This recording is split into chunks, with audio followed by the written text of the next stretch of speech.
Сәлем достар. Бүгін сіздерге жүрекке жететін, сырт көзбен қарап өмірден сабақ алатын оқиғаны ұсынамын. Менің атым Мадина. Бір кезде мен өзімді бақытты әйелмін деп ойлайтынмын. Үйім бар, жарым бар, тұрақты жұмысым бар. Сырт көзге бәрі тамаша көрінетін. Бірақ бір күні түн ортасында келген бір ғана хабарлама бүкіл өмірімді төңкеріп жіберді. Сол түні мен ас үйде жалғыз отырдым. Сағат түнгі 1-ге таяп қалған. Пеш баяғыда өшкен. Шай да суып кеткен. Ал мен болсам күйеуімді күтіп отырдым. Қолымда оның құжаттары, тағы да оның жұмысы. Тағы да оның есебі. Өзімнің жұмысымнан шаршап келсем де, түн жарымына дейін оның қателерін түзетіп отыру маған үйреншікті нәрсеге айналып кеткен еді. Ең өкініштісі, ол мұны бағаламайтын. Басында бәрі басқаша еді. Күйеуім Нұрлан есептерді әзер тапсыратын. Ұқыптылық оған жат болатын. Бірінші рет мен өзім көмектесуді ұсындым. Екінші рет өзі өтінді. Ал үшінші рет үнсіз ғана қағаздарын алдыма тастай салды. Содан бастап бұл менің міндетім сияқты болып кетті. Кейде тіпті өз жұмысыма үлгермей қалатымын. Бірақ Нұрлан оны түсінудің орнына ренжіп сөйлейтін. Мадина, сен бір қағазды қайта-қайта қарай бересің. Болмай ма тезірек істеуге? Мен таңырқап. Нұрлан, мен сенің жұмысыңды істеп отырмын ғой. Тамақты өзіңде жасап ішсең болатын еді дейтінмін. Ал ол күліп, мен тамақ істеймін бе енді? Әйелдің жұмысы емес пе ол? Деп жауап қайтаратын. Кейін тағы да бәрін мен істейтінмін. Үй жинау, кір жуу, тамақ пісіру, одан кейін ғана оның құжаттарына отыратынмын. Кей түндері таңға дейін көз ілмей шығатынмын. Ал Нұрлан болса сол уақытта алаңсыз ұйықтап жататын. Оның құжаттарындағы бейберекетсіздікті көрген сайын ашуым келетін. Бірақ айтуға үлгермейтінмін. Ол ұйықтап қалатын. Ал таңертең бәрін айтқым келмей кететін. Сол күні де бәрі әдеттегідей болды. Құжаттарды реттеп бітіріп, жайлап төсекке кіргенімде Нұрлан қабағын түйіп теріс қарап жатып алды. Келесі күні жұмыста бастығым маған ұзақ қарап отырды. Мадина, шаршап жүрсің ғой, деді ол көзілдірігінің үстінен қарап. Мен жай ғана иығымды көтердім. Ұйқым қанбай жүрген шығар. Ол біраз үнсіз қалды да. Менде саған бір ұсыныс бар. Бірақ бірден жауап берме. Ойланып көр, деді.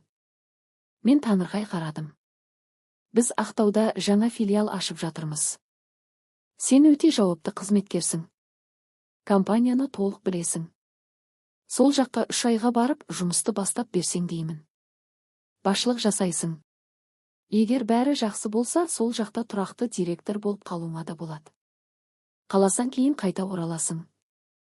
Әрине, жоғары қызметпен. Мен бірден. Бірақ менің күйеуім бар ғой, дедім.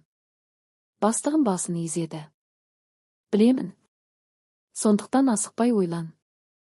Мүмкін саған орта ауыстыру да керек шығар. Теңіз, күн, жаңа өмір.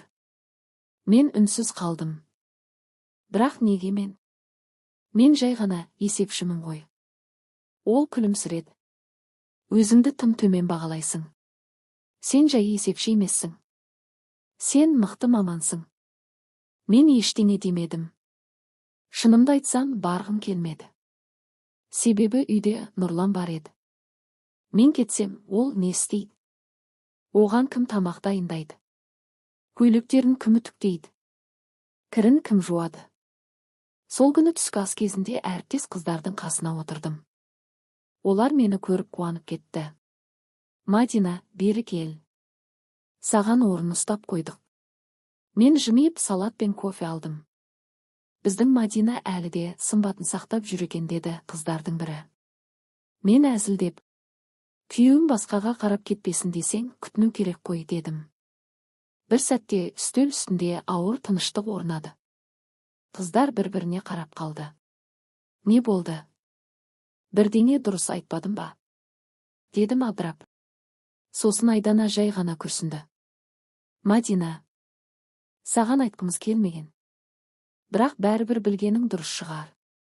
Сол сәтте жүрегім әлденені сезгендей шым ете қалды. Не туралы? Біз Нұрланды бір қызбен көрдік.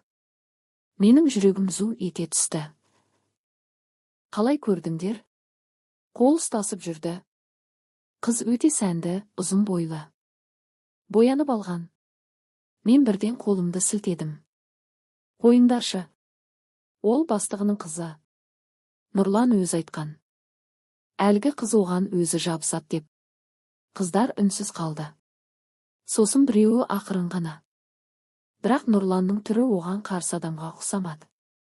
Мен әңгімені дереу басқа жаққа бұрып жібердім. Себебі сенгім келмеді. Сол кеште Нұрлан тағы кешікті. Үйге түнгі бірде келді.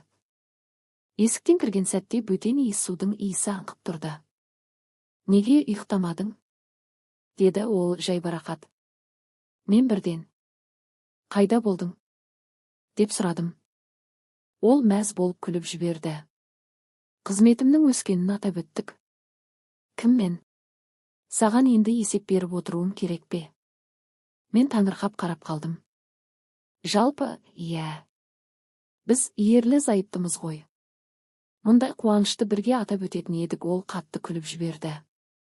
Неге бірге? Мен енді үлкен адаммын. Басшылыққа көтерілдім. Ал сен әлі күнге дейін қағаздың арасында отырсың. Өмірде ештеңеге жетпедің. Тіпті балада тумадың. Оның сөздері жүрегімді тіліп өтті.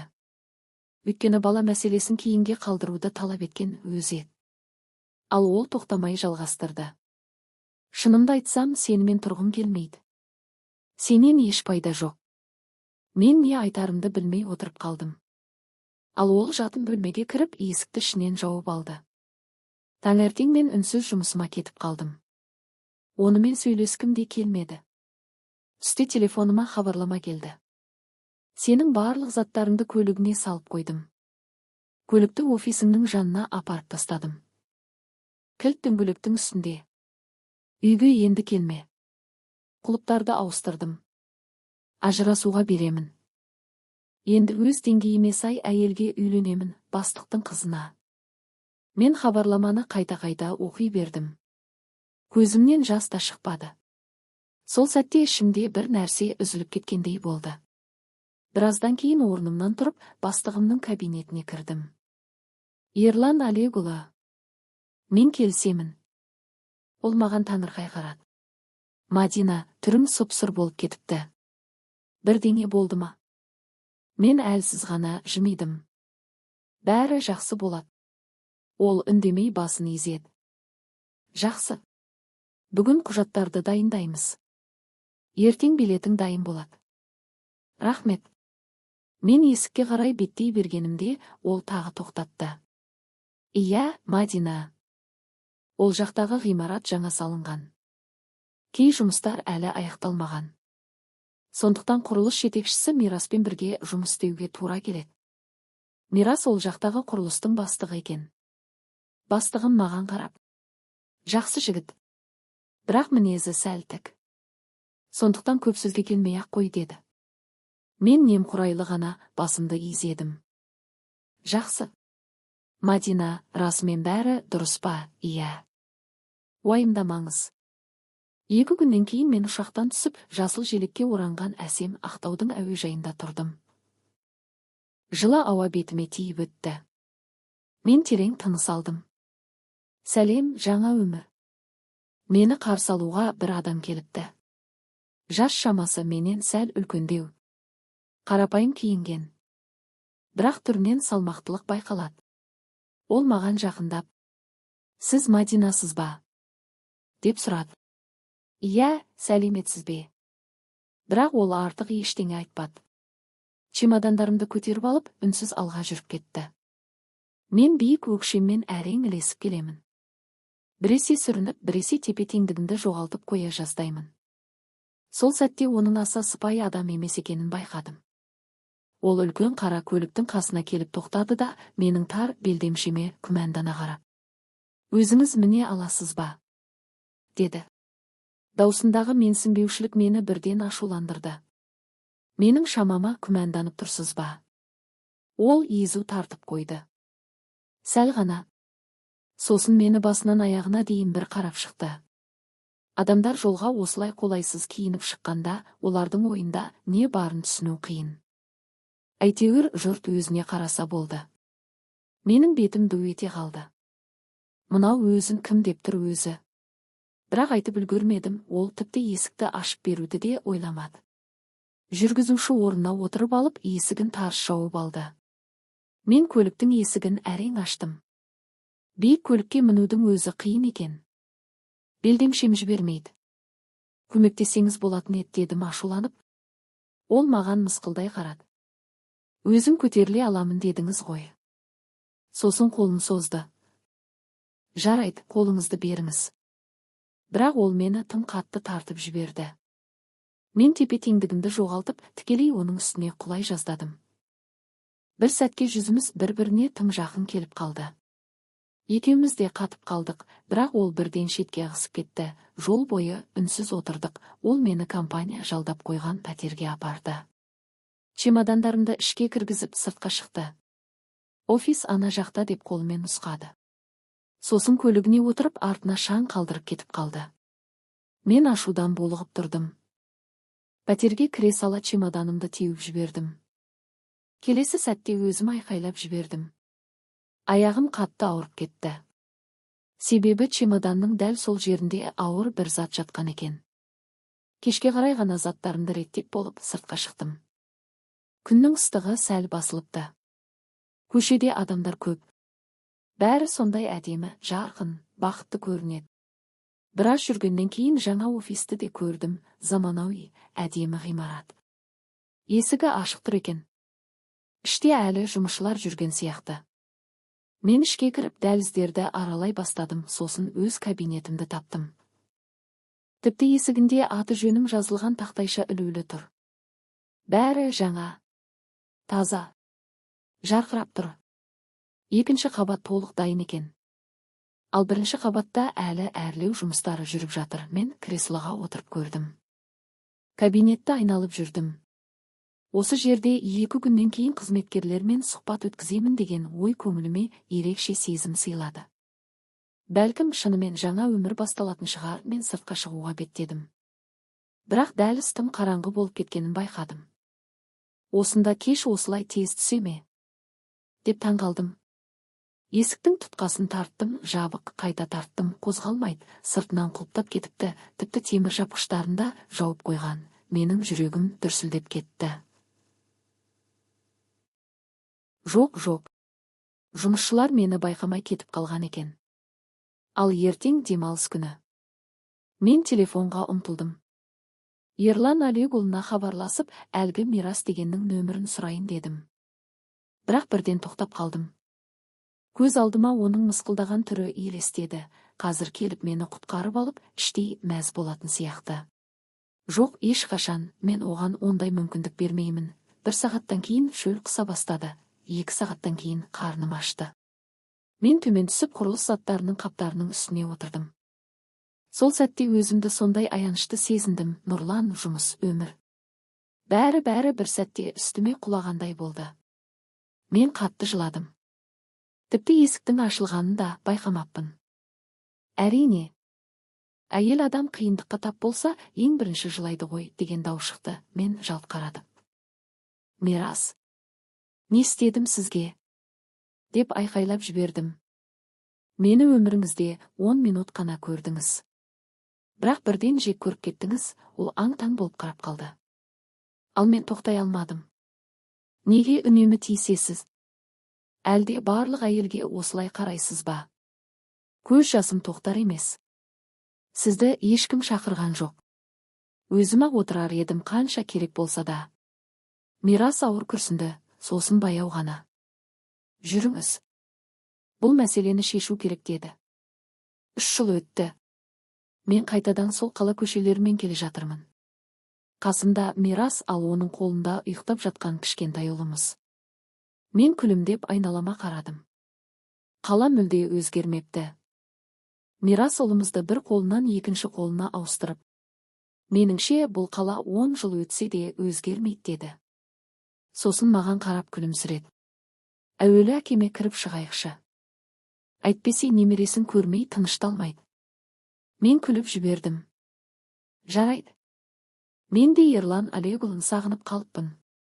Біз офиске кіргенде Ерлан Олегұлының кабинетінде бір адам отыр екен. Бірақ ол бізді көре сала орнынан атып тұрды. Мадина. Мирас. Сендерді мұнша ерте келет деп ойламадым. Ол бірден немересін қолына алды. Сосын қонаққа бұрылып, кешіріңіз, байланыс нөміріңізді хатшыға қалдырыңыз. Айтпақшы, таныс болыңыз, біздің филиалдың басшысы. Қонақ орнынан тұрды.